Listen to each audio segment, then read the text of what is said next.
Hello, and welcome to Redesign Your Life Today. I'm your host, Daniel Kobryner, a high-energy, heart-centered life and business coach, international motivational speaker, and a passionate believer that transformation is always possible, no matter your age or your story. This podcast is a space for you, especially over 40, who feel stuck, off track, or disconnected from who you truly are. If you've ever thought there is something more to life than that, you're in the right place. Here, we explore how to break through fear, procrastination, and self-doubt, and reconnect with your purpose, your power, and your truth. You'll hear inspiring conversations with heart-centered guests who have experienced real transformations and who live now with intention, freedom, and alignment. It's not about surface level change. It's about radical reconnection with your authentic self. It's about designing a life that doesn't just look good from the outside, but feels right in the inside. Every episode is an invitation to show up more fully, think more expansively, and take bold, soul-aligned steps towards the life you know is waiting for you. So thank you very much for being there. Let's take a deep breath together, open our hearts, and step forward. Because your life is not set in stone. You can redesign it starting right now. And I have the pleasure to welcome our guest today, Meike Bettscheeider. And I'm going just to say a few words about Meike. Meike is a leadership coach, strategic transformation expert, and crisis management specialist whose work spans continents, boardrooms, and now the Aegean Sea in Greece. With an executive MBA from Chicago Booth and a master's in coaching and consulting for change from INSEAD, France, Meike has supported C-suite leaders, founders, and international teams through some of their most defining and demanding chapters. She's led global development projects around 71 countries, served as VP of Business Development for EMEA region, and now challenged that experience into her own practice, Compass Setting. Based in Athens, Greece, Meike helps leaders and entrepreneurs redesign their lives and leadership with depth, direction, and realness. Her approach blends business strategy, epigenetics, face reading, and advanced psychological frameworks with a strong focus on authenticity and alignment. And in moments of intense change, she's right there with her clients, offering 24/7 crisis support when transformation gets real and unpredictable. She also hosts transformational retreats in Greece for US, UK, and Canadian teams. Safe, soulful spaces where individuals can shed outdated beliefs, reconnect with purpose, and rewire for sustainable impact. Above all, Meike believes that authentic leadership is not about perfection. It's about presence, clarity, and the courage to start again. So, Meike, again, thank you so much for being with us. We had the other day an amazing first conversation. I'm so happy, that we'll be able, to share with our listeners. So, my first question to you, Meike, is about, can you let us know about your journey? What happened? You've got so much experience, and what made you make this such an important transformation and change in your life?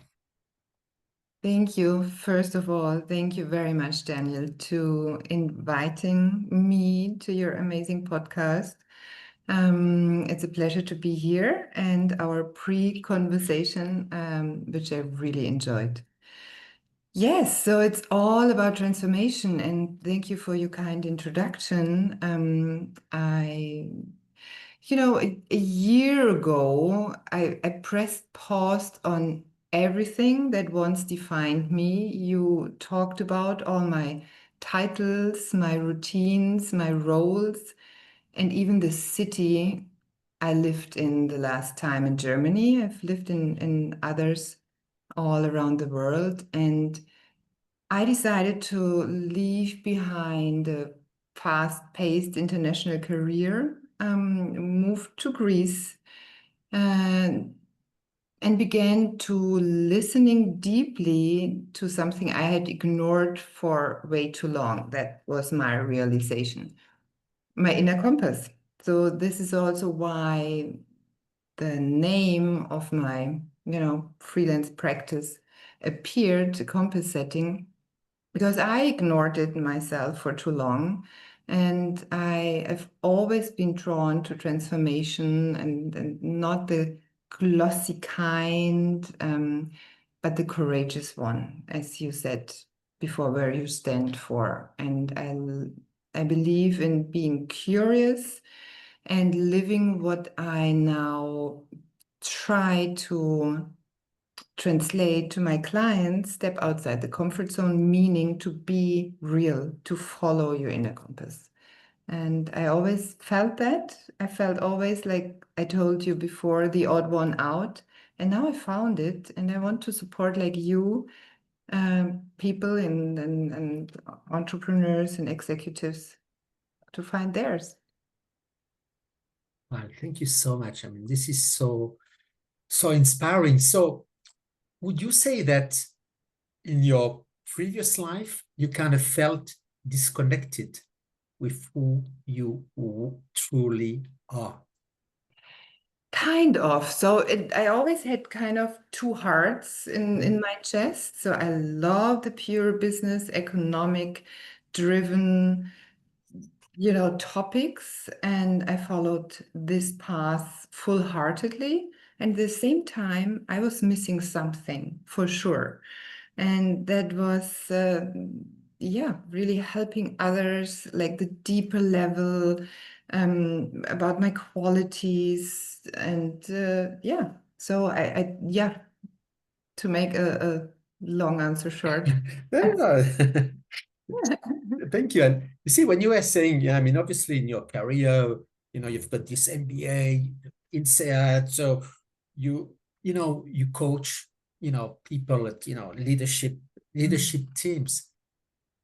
Was there any elements like from the, what I would call the spiritual realm, or was it very more factual? How was it, and which kind of changes did you do now, in the approach you are taking in your Mhm. new path? No, you can call it spiritual, even though a lot of people would say, oh, are hesitant with this wording. But yeah, while I was at business school and working with high stake executives, I always got the feedback, you have something else on it. There's something. And that was kind of from the outside my calling, which I felt from the inside. Mhm. There has to be also empathy, there has to be some intuition. And I nourished that. And I got in touch with epigenetics, with face reading, which was also, I was hesitant to look into that because it felt weird, maybe a little bit esoteric.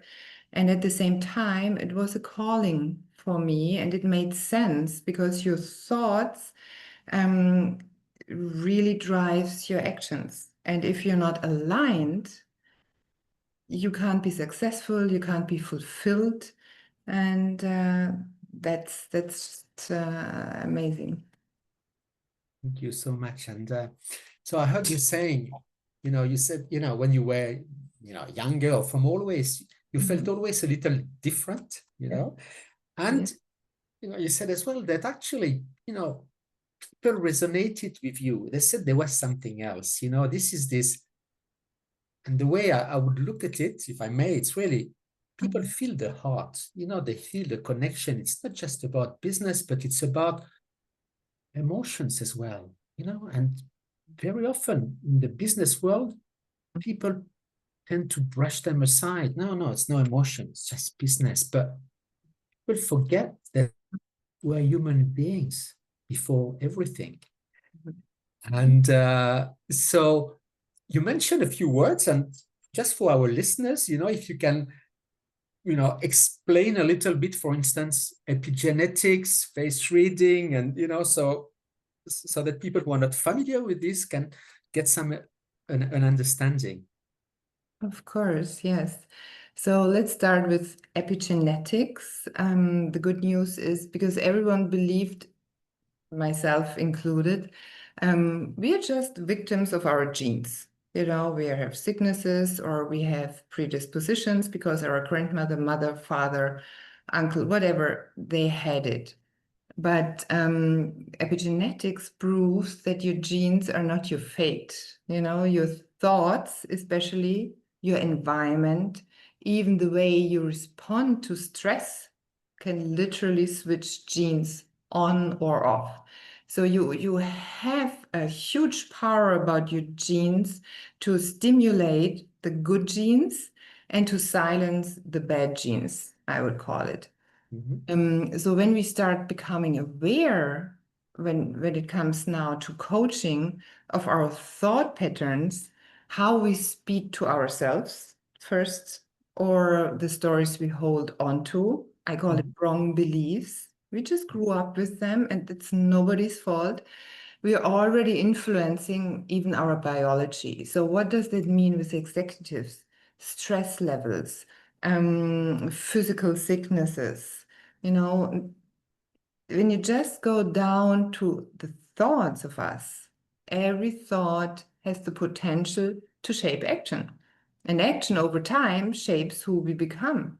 And, you know, it's like you have a huge impact to your physical health, to your action, to your connection. And yeah, so we are not the victims of our genes. We are really somebody who can form our genes for the better. Okay. So, and this is for, and, you know, what I've heard as well, and I think reading this line is that, I mean, people have made studies, you know, when somebody has a cancer, for instance, and it happens, right? But the way we react to this makes a huge difference. If we think, oh, we are going to, you know, it's going to go bad, and it does this way. But if we decide, you know, really we are going to fight, we're going to do everything we can. And as you said, with the mind, there have been some fantastic kind of recoveries with this.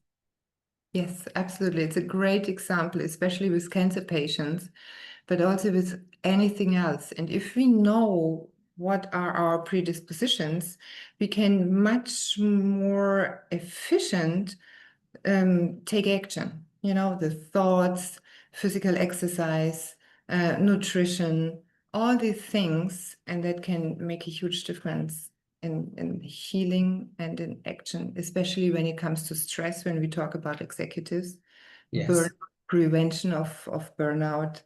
That's very common, you know. Exactly. And so, Michael, a question. For instance, you know, very often, you know, people can have a burnout, you know, I mean, obviously stress is everything. So instead of curing people, right? What about prevention? What can we do, even at company levels, you know, to make sure that actually people don't get into this state? What would you advise, you know, the companies you are working with to, in terms of, you know, habits or behaviors, you know, for people to take so that actually they can have a more balanced and stressless life?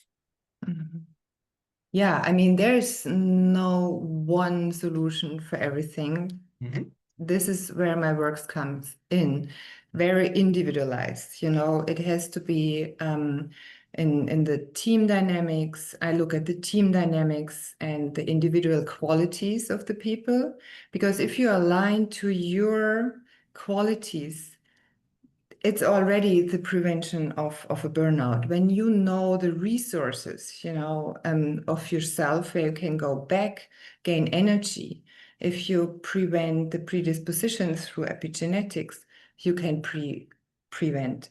And if you lower the anxiety level within the company, so first it's really creating awareness individually and on a corporate level. So, and there's no one solution for everything. It's really individualized. And I also believe in, if you really want to change patterns and behaviors, you have to be there 24/7 for a specific time, to be by the side of the clients, to lead them through so that they don't need you anymore. And that's my goal, to not be needed very quickly. And in prevention, it's really creating awareness about the qualities, resources, looking where you stand in your life, aligning to yourself, and finding methods you can hold on to, because life always will have challenging times. It's life, but if Absolutely. you know about what is your individual resource, it makes it way easier. You don't survive. You can even really thrive through it. It's always an opportunity from my perspective. Fantastic. Thank you so much. And see, when we talk about companies, very often, people would say that the company, the culture of a company is very much dependent on, the mentality of the owner, of the CEO. So imagine a company asks you to come, and just because they have issues of confrontations and not results, etc. How would you address the leadership? Mhm. First of all, I will go in and observe, really Yes. observe. Yes. And that sounds so easy, and at the same time, it's very powerful, because if you come from the external side, you have a different perspective, And if I look, especially with some specific tools, psychodynamic tools, or the face reading. Nobody has to talk. I just observe and I can read a lot of things. And then I talk to everyone and I actively listening. And then usually we really restart on formulating their mission and vision to see, is there a need to realign? Is the mission and vision really transported till everybody in the company, which creates the culture? And often it's the little things, to listen to everyone and to implement things, to encourage people to just stop by and listen and say, and I know it's everyone is stressed out every day and busy, but the alignment again to the core values of the company and the people, and to choose the teams, it makes a huge difference. Absolutely. And see, I've run a few companies, and I can relate to that. And what you said is so powerful as well, Micah, is that basically the first thing you do, as I understood, is you take time to listen to each of these individuals. And again, and I suppose it's obviously everything is confidential. It's like you do this so that you get the perspectives from everyone of how do they see the issues, how do they feel, what are they lacking. And when you do this with everyone, Yes. and then afterwards, even with the leaders as well, because sometimes the perception is of what they think they do is different from what applies in the reality. They think they might be very transparent, but perhaps it's not. Perhaps things go too quickly. So this first step I guess it's quite critical in when you start with a company.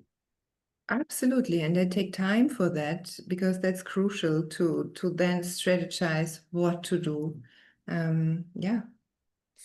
Okay, thank you. And so I'm very interested in this face reading because this is new to me, Micah, and I suppose for a lot of our listeners. So Yeah. can you talk us through what it is, what's the origin, and how can you use it as a Yeah. tool?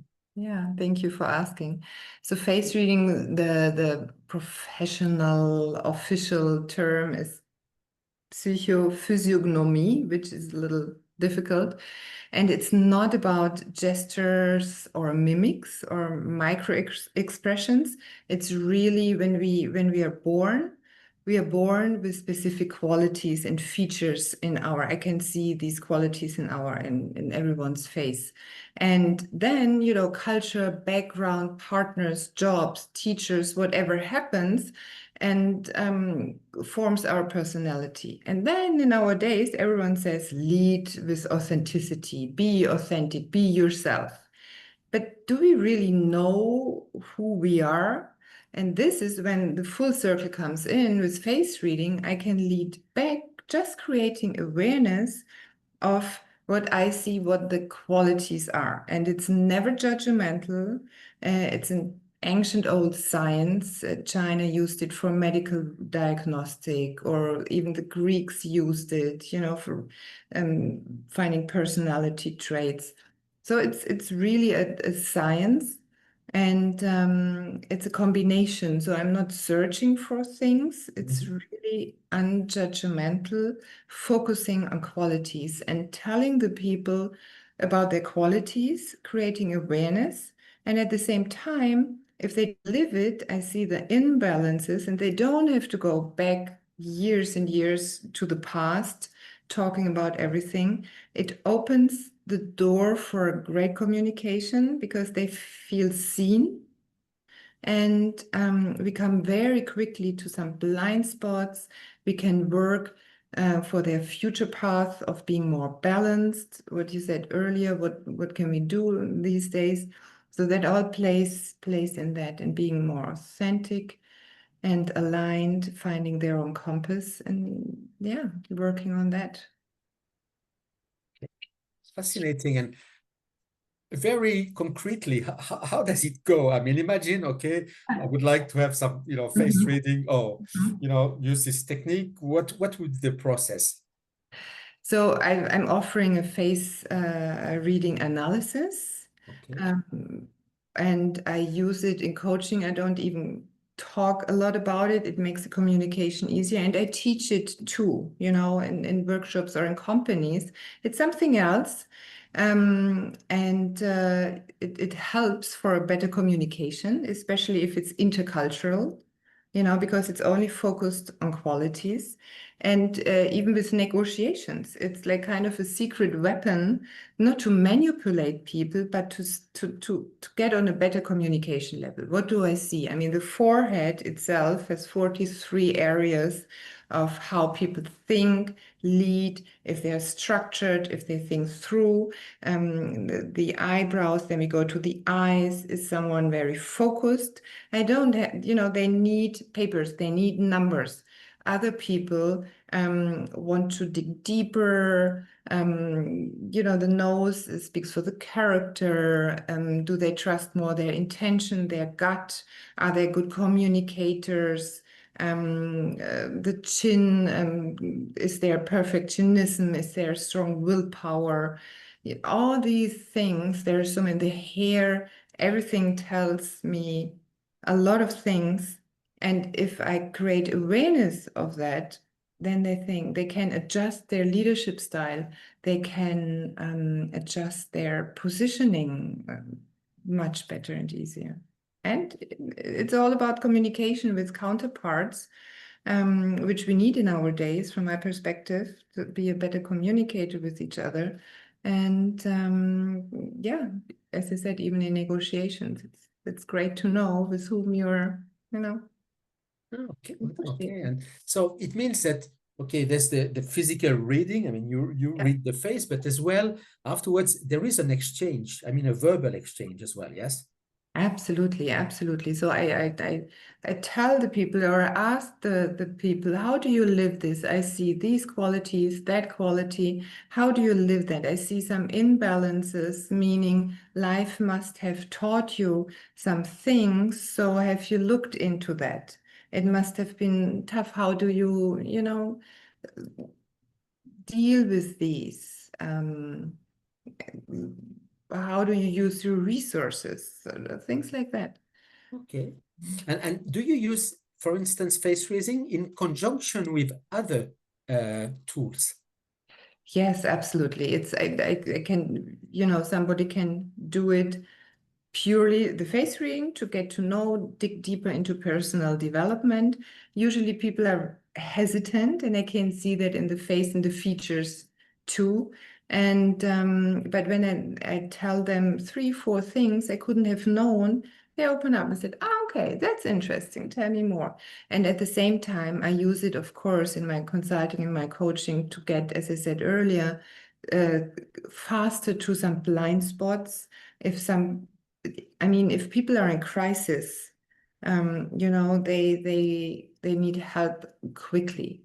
So that helps me to dig deeper and much faster into somebody's challenging or challenges, which might have already always reoccurred again and again and again, creating frustration, to just use that spot on and solve that, dig into potential wrong beliefs and find some solutions for them, individually for them, because I can see that what might be good for them and they can try it.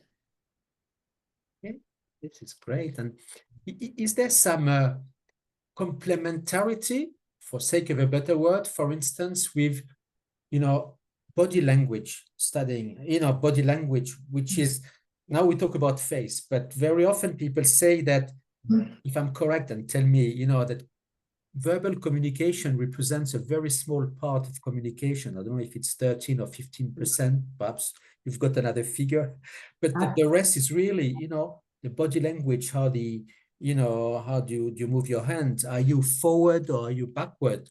You have closed eyes, closed arms or open. Absolutely. Absolutely. It makes a huge difference, and you can learn that. We all can learn that. And at the same time, you can learn that, you can change that, which is very powerful to be, a leader and to create a presence in a room for sure. At the same time, the face never lies. You can't change your face, you know? So I, of course, look always, it's always a combination, work of combination. How does the body language speak? How does it match to the features, fixed features in the face? Yeah. The communication, it's all about, and I absolutely agree, it's all about, of course, also mimics, gestures, you know, gestures, but yeah, the face never lies. Exactly. And I heard that actually even, I mean, some people, you hear this in stories about spies, where they are taught even, how to Yeah. conceal, as much as possible. But apparently, Mhm. the eyes Yeah. really don't lie. I mean, it's very difficult because you would see things, wouldn't you? I worked even with poker players, and I also worked once with the police. So it's a combination out of the eyes and the mouth. People can be very good with their eyes or looking how they, look at you, or you can practice that. But it's a combination, eyes and mouth. Okay. And even when I work with the police, it is about, could this person even be able to poison somebody or to be physical aggressive? You can see these things which, then lead them furthermore. Of course, I can't say that the murder, that's not my, that's not my contract. But you can see a lot of things, and it's always a combination. Yeah. And That's amazing. the face changes. If you're in balance with your qualities, the face changes. Yeah. This is great. And Micah, you are running retreats, you know, you said in Greece, and how powerful are these retreats? What can people expect if they go there? Which kind of people go? Which kind of companies? Can you just explain a little bit? Yeah, thank you for asking.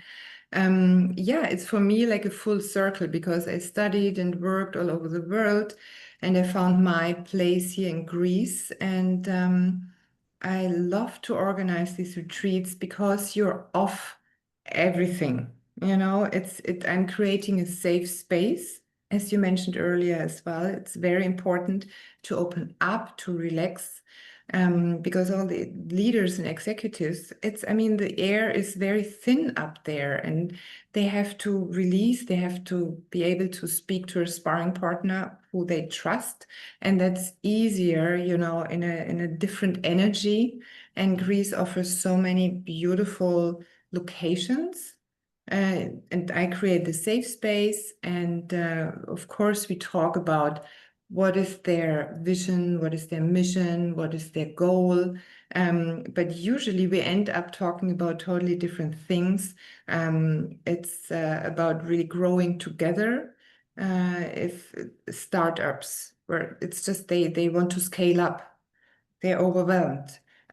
Teams with some difficulties, organizations wanting to recreate or creating a new culture or redesigning the current culture, high stake situations, take them out, safe place, and it's a mixture of one-on-ones, very individually, and at the same time an exchange between them, and the energy of Greece, the laughter, the food, the relaxation, and everyone goes out with individualized methods how to go forward. I call it prosilience, not resilience. They have something for themselves, how to face the challenging times which might come.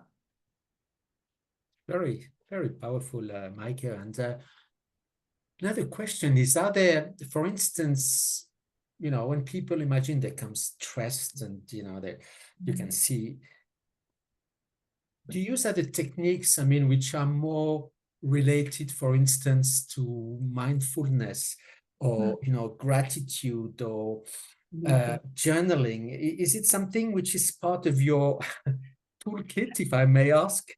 Yes, absolutely, absolutely. That is the part, you know, we create awareness about the qualities, also the resources, and I can see if people have a high skill for writing. You can see that in the area of the eyes, or music, which I can see in the area of the ear. So I use these things, of course, you know, to lead them back. Usually they just remember, oh yes, when I was a child, I was writing all the time. So I try to find the link that they really take the time to journaling. Of course, you know, focusing on their qualities, because if it's written down, then it gets the implicit gets explicit. Absolutely. Yeah. And it's very powerful. Or you find, you know, through music, I do breathing techniques, because if someone is really, when I do my 24/7 crisis management, sometimes people are really, they're in a panic attack or they're close to that, and breathing, the heart coherence, the impression, if you align your heartbeat with your breathing and your mind, it's extremely powerful, and also prevention for like heart attacks or things. It's extremely powerful. Or I use the tipping methods, you know, emotional freedom technique, which is very powerful too. And okay, yeah, when you do the you tip, you yeah. tap on the various part of your body, okay? Yes, Oh, and well, you rephrase wrong beliefs with that too. So you go, around your nervous system, calming the nervous system down, talking directly to the amygdala in your brain, which is responsible for your programs and memories and nervous system. Like if you're in a freeze state or like, fight and flight, we all know this situation where you feel that you can calm that down and you can reprogram with the tapping method your new beliefs. So yes, definitely, I use these. Yeah, this is great. And afterwards, for instance, because for some people it might be the first time they experience that, like tapping or Yeah. breathing. Yes. Do you leave people with like some tools? I mean, I don't know if it's audio or video or something, so that afterwards they can practice as well by themselves? Yeah, I teach it so that they have the experience. I love when people feel the impact. Yes.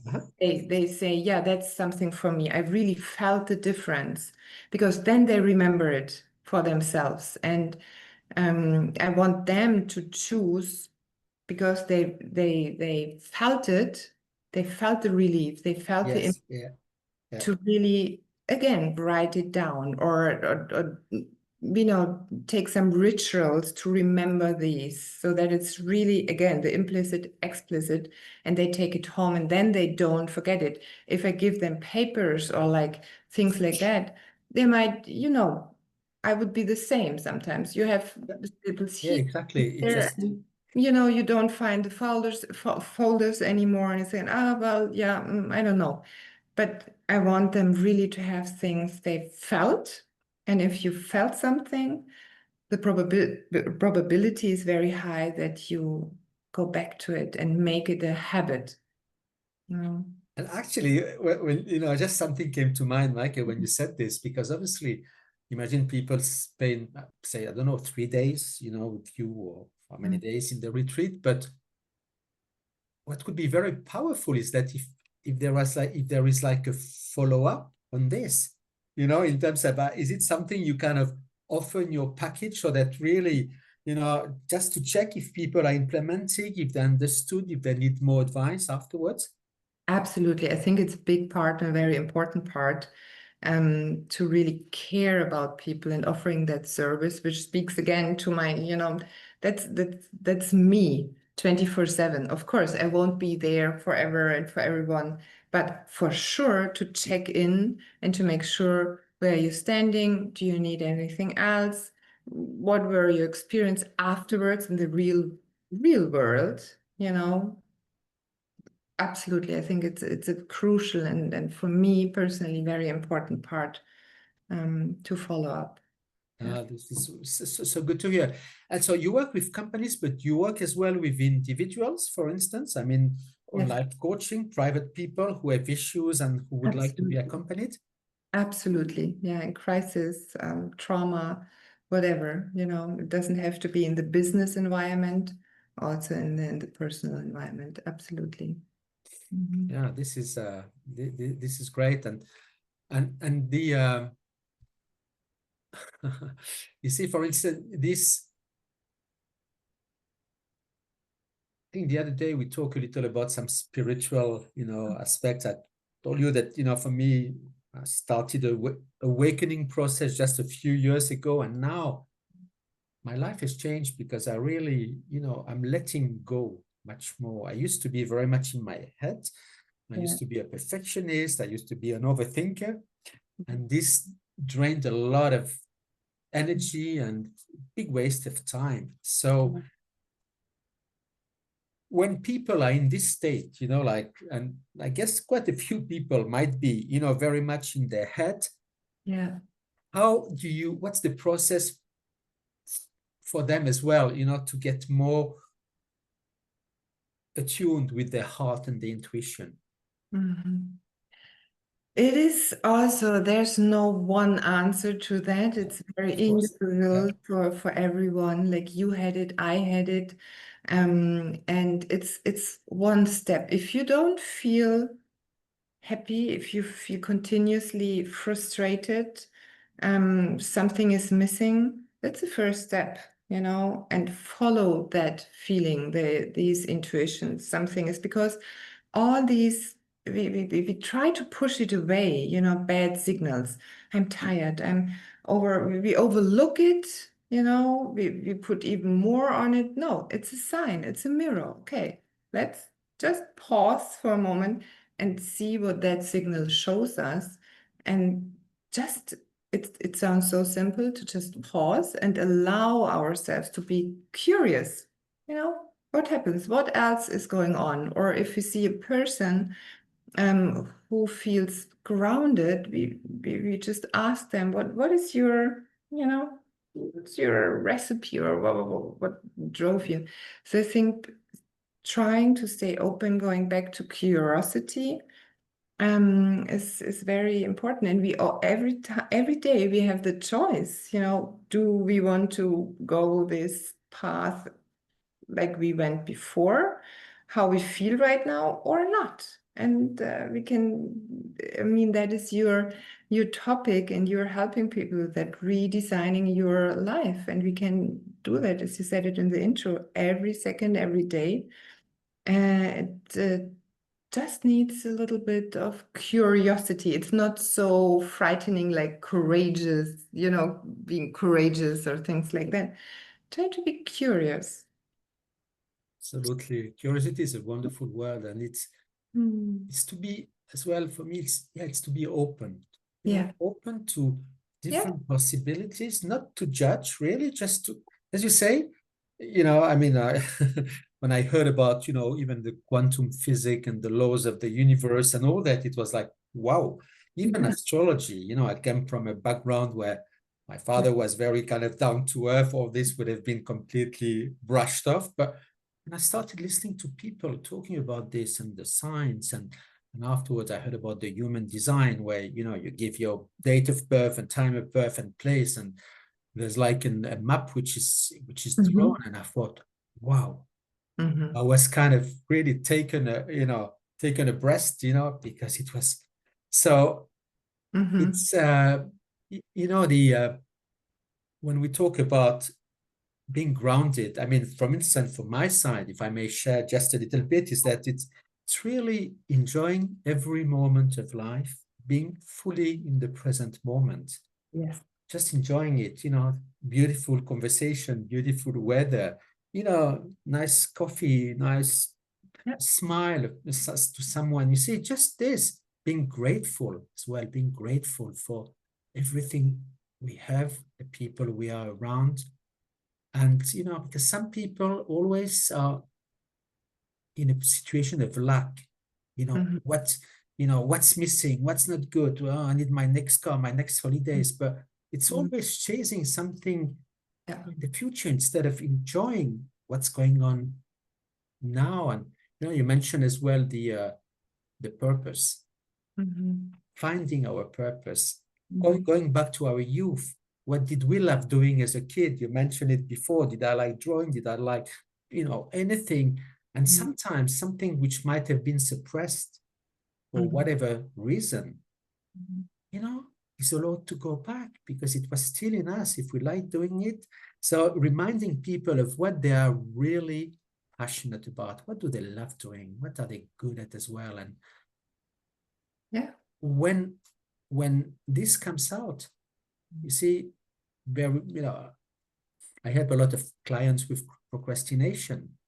Procrastination is very often due to the fact that they are not aligned. Even if they express a goal openly, consciously, there's something in their subconscious which is not aligned with that, because it's something that other people might want to do, but it's not theirs. So sometimes it's really being in peace with what do we really want out of life, what excites us, what makes us giving the best out of ourselves. And when we find this, all of a sudden, everything flows, motivation, confidence, because we feel aligned. Absolutely, absolutely. I 100% agree to what you're saying. And when you talk about procrastination, it's really, I ask always, what is the block under the block? you know, and very often it is shame, guilt, as you said, expectations from the outside or something like that, wrong beliefs. And if you look at that, then they don't need any new methods when to do what during the time or to-do lists or not. You dig deeper into your real self, you know. Absolutely. I mean, imagine a child, for instance, who would have been, rewarded by the parents just when they have good marks. And afterwards, in your subconscious, it's, oh, I need to have this in order to be loved. So then what people don't realize it, when we have it as a child, and I think in the first 7 years of our lives, our brain operates in the theta brain wave, which is really nearly like hypnosis, taking everything in without filters. But the emotions we live, they are fully registered in our mind. So if anybody criticized us as a kid, if it comes back afterwards, the same emotion will come out and the same patterns will appear. And you mentioned this word about awareness, Micah, which is so important. Becoming aware of our patterns. And again, it's not judging, it's just realizing, because we, by default, repeat the same patterns over and over and over again. And we think, how come do I always meet the same type of people or jobs or girlfriends or boyfriends? I think that's unbelievable. It's not, because actually we attract who we are, or actually we attract really the people who are at a similar emotional level at which we are. And if we want to change relationship, people, circumstances, the change can only come from us. It's about us elevating our emotional state through embodying these new habits we are talking about today. Absolutely. Which is good news, because we can change it. It's in our hands. We are not a victim. We can change it. We have the option every day to choose. It's exactly. So, in my intro, this podcast, it's about this. And it's so wonderful to speak to you, Meike, because you embody, this transformation and what you are bringing with your heart, to your clients. It's about giving people the confidence that you can change at any time in your life, anything. Of course, sometimes we have different conditions, life happens, but even the way we look at events, make a difference. If we imagine people have a breakup, or, you can think, oh, it's terrible. My boyfriend or girlfriend let me down, and I'm broken. This is it, right? Okay. But so one person can says, okay, it's over, and you have resentment against this person. Well, the only person we are going to affect is ourselves, because actually, we keep an emotional cord with the past, which prevent us from moving forward. Now, what about if with the same event we think, actually, why did it happen? Take this pause, as you said, Michael, we take a step back and we think, well, actually, it was not right at many levels. And now that I made peace, it enabled me to meet someone else with whom I'm much more aligned. So if we look at this, even going back, because I'm doing it now, going backwards, why did things happen? And now I realize that actually they're right for a very good reason. It was like to show me that there was something else. Absolutely. And I would even add to that every person we interact are like a mirror. And if you take the example of the breakup, if you face it, and of course, sometimes it takes time, but it's very powerful too. If you look at it and just say, okay, that was a lesson for me. Maybe right now I don't know the why and for what, because I don't know the future, and I only know my perspective, my emotions right now, but I'm grateful it will show up. And through this gratefulness, you really change the emotions of maybe hatred or anger, and all the emotions are fine. We all have to go through that.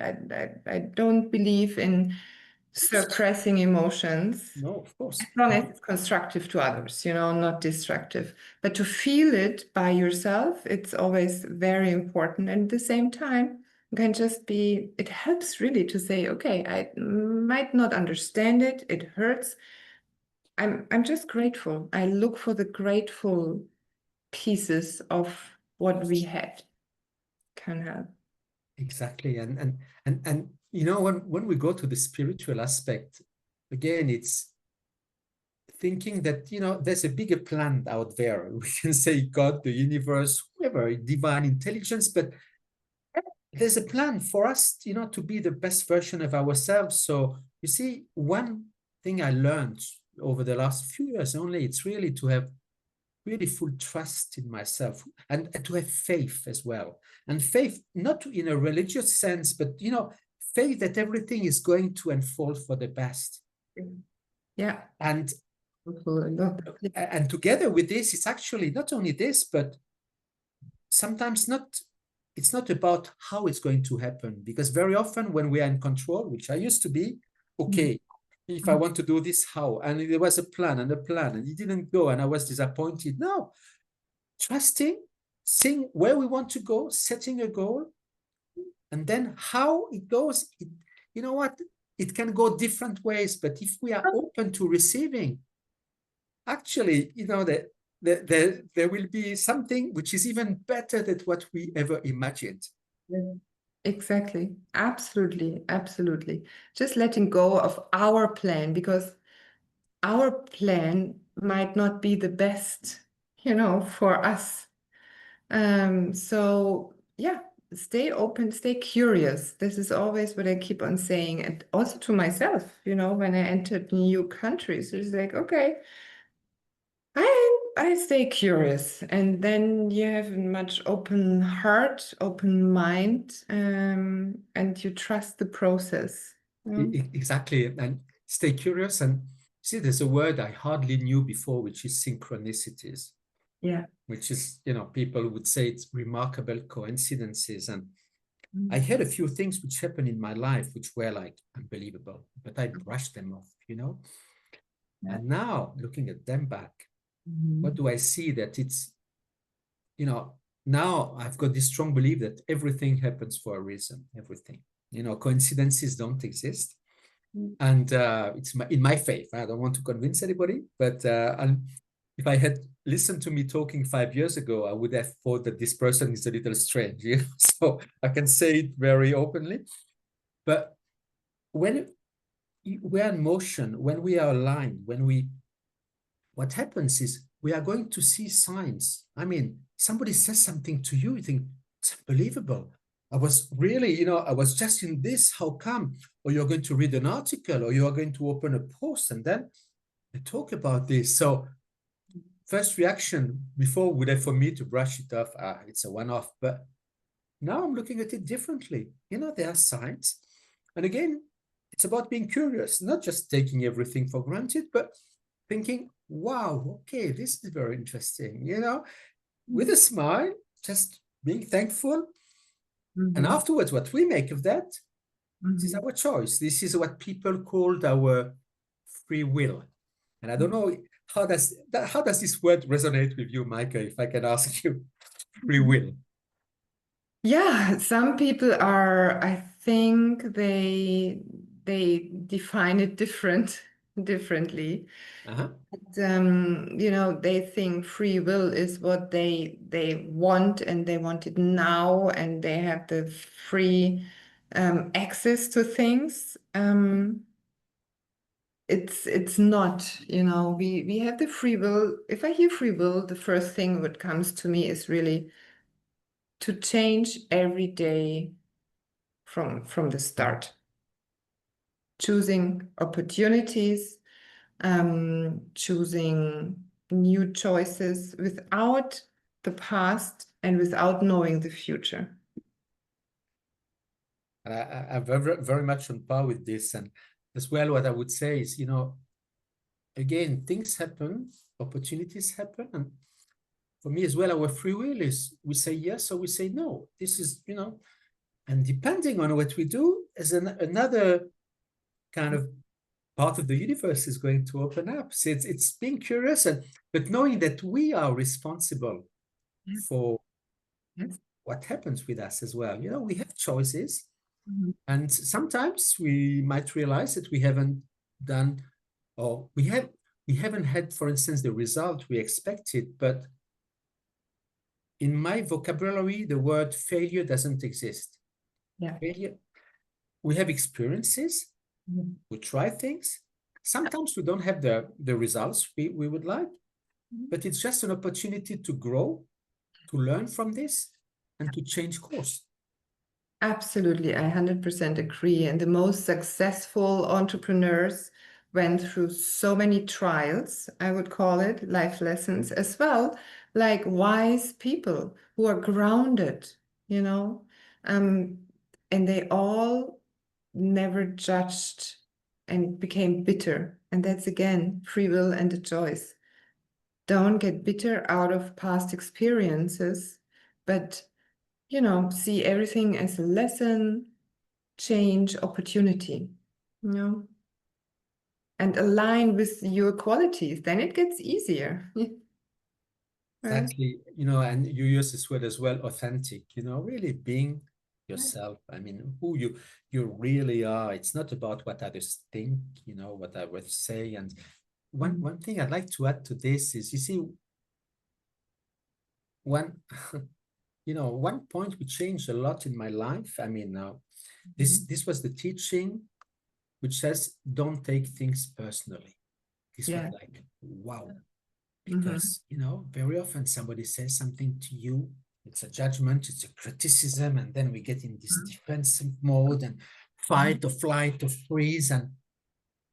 But now that I realized, and obviously there's this very good book which is called The Four Agreements, from Don Miguel Ruiz about this, that whatever people say, whatever people even do to you, and sometimes it's really can be tough, it's not about, but it's got nothing to do with you, nothing. It's really people reflecting who they are, reflecting their insecurities, their fears, very often the trauma they have experienced in their childhood.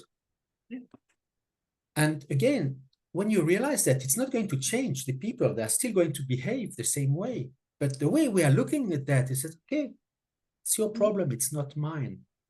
Just this. Yeah, true, absolutely true. And that's our ego talking when we take things personal, and I used to use the verb from Katie Byron. And there are 4 easy questions. If something matters to you, bothers you, makes you whatever, angry, or you have that belief, you take something personal, you really ask one basic question: is it true? Yes or no? Then do I really, it's fair enough to say, yes, it's true. That person, wanted to hurt me. It's not a projection of their trauma. Okay, and then you ask, can you 100% sure, that it's true, and only allowed yes or no.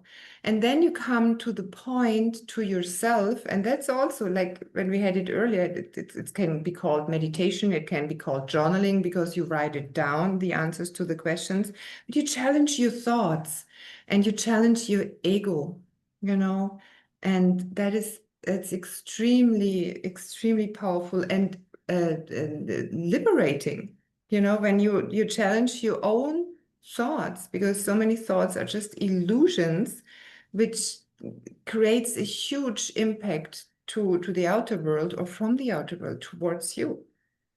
Exactly, because the way we look at the word, everybody looks at the word differently. We look it through our own lenses, and these lenses are influenced by our childhood, by our past, by what we learn. But this is ours. So when people says this is the truth, well, everybody has their own truth. The truth is very relative. And there was something which came to mind. I lost my thought about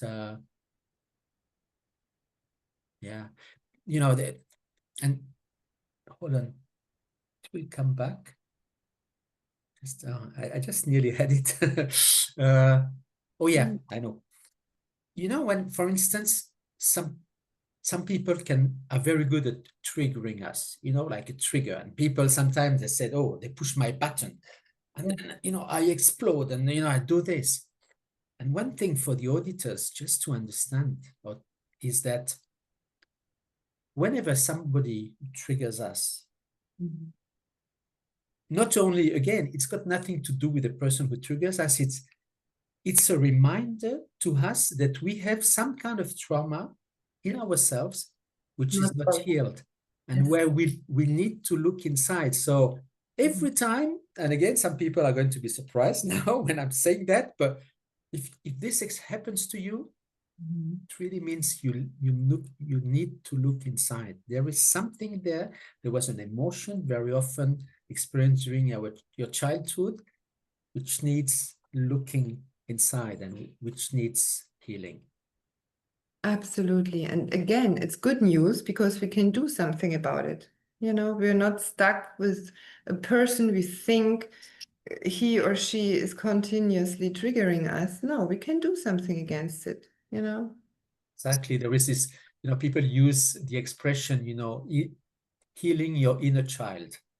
So actually, you know, your inner child who feels guilt, inner child, which is the previous version of ourselves, huh? When we were kids, you know, we felt shame and guilt and all this, and how to give love, you know, to your inner child, how to make, you know, just to make them come to term. And then all of a sudden, you know, things become much easier, but we need this work. And very often, you know, it's very difficult to do the work just ourselves. And it's good to have support of people who know how to do that. So my encouragement to everybody who is listening as well is get support from a coach, could be from a therapist, from somebody who can help you know you even better, you know. And when you do this, you will see that everything's possible in life. Beautifully said. Again. Well, thank you. And Micah, this was a beautiful, really conversation. Is there kind of any tip or anything you would like to add, you know, for our auditors? I mean, which we haven't covered. Wonderful discussion. Thank you so much for, you know, sharing your thoughts and your experiences, which resonate so much to mine. I think it's really start with just be you and it's okay, you know, pause and be human. And breathe and look at yourself, and of course get help. But the first step is really okay. Just create awareness for yourself and pause for 1 second. It's okay. This is so beautiful. Thank you so much. And you know what I perhaps would add as well is that you are perfect as you are. You are enough. You've got everything inside you. Everything is already there. Sometimes it just needs, but you know, trust yourself and see that everything in life is possible. Just have this curiosity to explore is what I would add to this. And so thank you again, Mike. And okay, when people want to contact you, what's the best way to you know, to contact you? People who want to work with you, who, you know, what would you? So they can, of course, reach me via my website and the email and via Instagram, LinkedIn. Yes, just direct message me and we will find always a way to accommodate.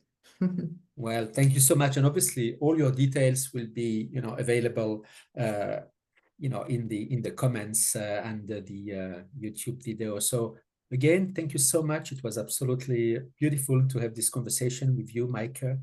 And thank you, all our auditors to be with us. And see you in the next episode. Bye-bye. Thank you so much for having me.